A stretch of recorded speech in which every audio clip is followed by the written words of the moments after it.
Okay, let's kick things off with a pretty radical question. What if every single school in India, from the priciest private institution to the smallest village school, was all part of one single system? Today we're diving into a really bold idea from our source material, the proposal to solve India's massive educational inequality by nationalizing all schools. Now, to really understand why anyone would propose something so massive, we first have to look at the problem it's trying to solve. And right now, Indian education really is a tale of two completely different worlds.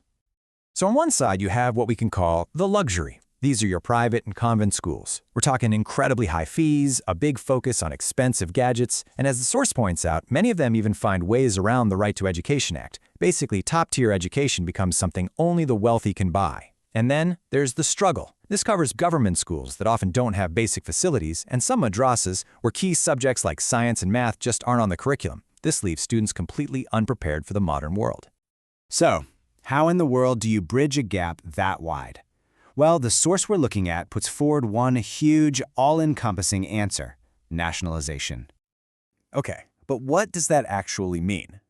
Well, in this specific context, nationalization is all about bringing every single school, from first grade all the way to 12th, under government control. And there are two main goals here. First, to stop education from being treated like a business. And second, to make sure that every single child gets the same high-quality education, no matter how much money their family has. Let's dig into what that could look like, because the potential upside is just massive. First off, it would mean no more random, crazy fees, no more being exploited for things like uniforms and books. Second, just imagine it, a single, standardized curriculum for the whole country.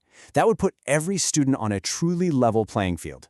This would also mean we could finally distribute great teachers and resources fairly, and create one uniform way to teach and assess students everywhere. Of course, an idea this big comes with some absolutely huge challenges. But our source material makes a really interesting point. It says we need to separate the real hurdles from the ones we just think are hurdles. The myths we tell ourselves about why big things are impossible. So let's be totally clear. The source says the real hurdle is the money. The financial cost would be immense. Upgrading and running all of these schools to a high standard would take a staggering amount of investment.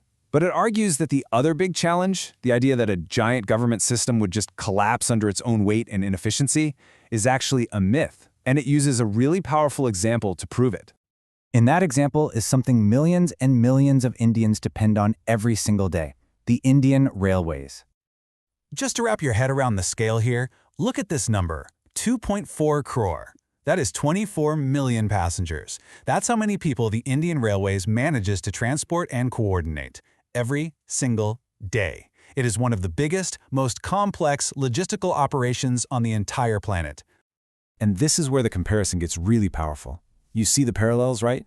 For scale, the railways handle 1.3 million employees and 24 million daily passengers. A national education system would handle millions of schools and teachers. For standardization, the railways have uniform ticketing and safety rules everywhere. Education could have a standard curriculum and teacher training. And for technology, the railways use platforms like IRCTC to make things efficient. A national education system could have its own centralized digital platform, maybe even powered by AI. And this quote just nails the central argument from the source. The question isn't whether the government can manage something this big and complex efficiently. It's a question of design and will. The Indian Railways proves that when you have the right technology and the right processes, scale isn't an unbeatable problem. Okay, but what about innovation? Let's tackle that other big criticism. The idea that one standard, government-controlled system would just kill all creativity in the classroom. The source argues we need to completely redefine what we mean by innovation in education. The old model, the one based on just memorizing facts, that's becoming totally obsolete in the age of AI. Any machine can recall facts better than a person can. The real future belongs to people with skills that machines don't have: critical thinking, complex problem solving, and true creativity. So this is the crucial point. A national system doesn't have to kill innovation. It could actually be the thing that unleashes it. If you build a curriculum that's all about fostering independent thought, that encourages learning in a student's mother tongue so they can build a really deep understanding, and that shifts the entire focus from memorizing to problem solving, well, that kind of national system could be way more innovative than the fractured system we have today. So after taking on the arguments about bureaucracy and innovation, where does that leave us with this incredibly ambitious idea? Is a unified, fair education system for all of India actually a dream that's within our reach? Well, the source material ends on a pretty hopeful note. It argues that, the financial challenge is very, very real, but those other huge roadblocks, the administration and innovation arguments, they aren't the deal breakers they might have been in the past. We have modern tools like AI and a proven blueprint from massive systems like the Indian Railways to make it work. And that leaves us with this final, really provocative question. If the blueprint, both technologically and administratively, for a huge, unified system already exists and works in practice, then the only thing that's really missing is the political will to make it a reality. And maybe that's the final and biggest hurdle of all.